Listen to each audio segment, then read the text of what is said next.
Aktres at celebrity mom na si Chris Bernal, nag-react sa mga nagsasabing magkahawig daw ang hairstyle ni popstar royalty Sarah Geronimo sa nag-viral na hairstyle niya noon sa Starstruck.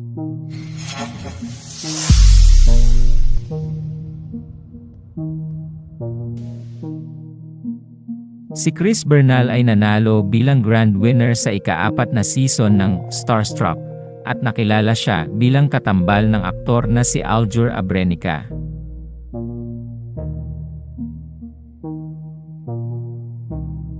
Ikinasal ang aktres sa negosyanteng si Perry Choi noong ika-25 ng Setyembre taong 2021 at ipinanganak niya ang kanyang anak na babae na si Hailey Loca noong ika-15 ng Agosto taong 2023 sa pamamagitan ng CES procedure.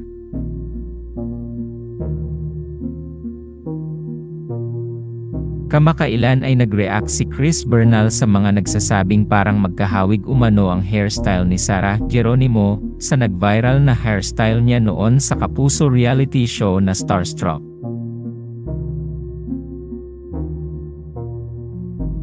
Matatanda ang nag-viral ang larawan niya kung saan makikitang tila hindi siya naging masaya sa maiksing gupit sa kanya ng hairstylist.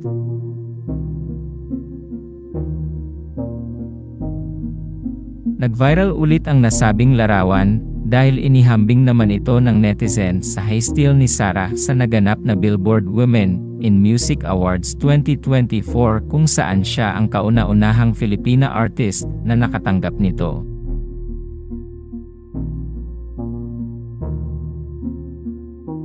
Kaya naman inulan ng reaksyon ang looks ni Sarah sa nabanggit na awarding ceremony dahil maganda raw ang gown niya subalit hindi raw nilabet ang buhok nito.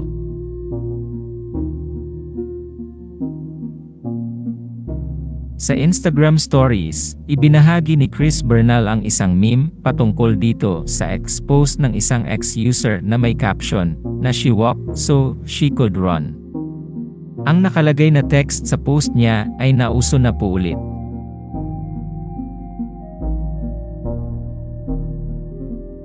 Sa ngayon ay wala pang pahayag, tugon o reaksyon ang kampo ni Sarah Geronimo kaugnay nito.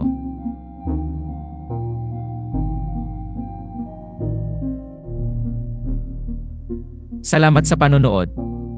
Huwag kalimutang mag-subscribe sa aming YouTube channel, i-like ang video na ito, at i-turn on ang notification bell.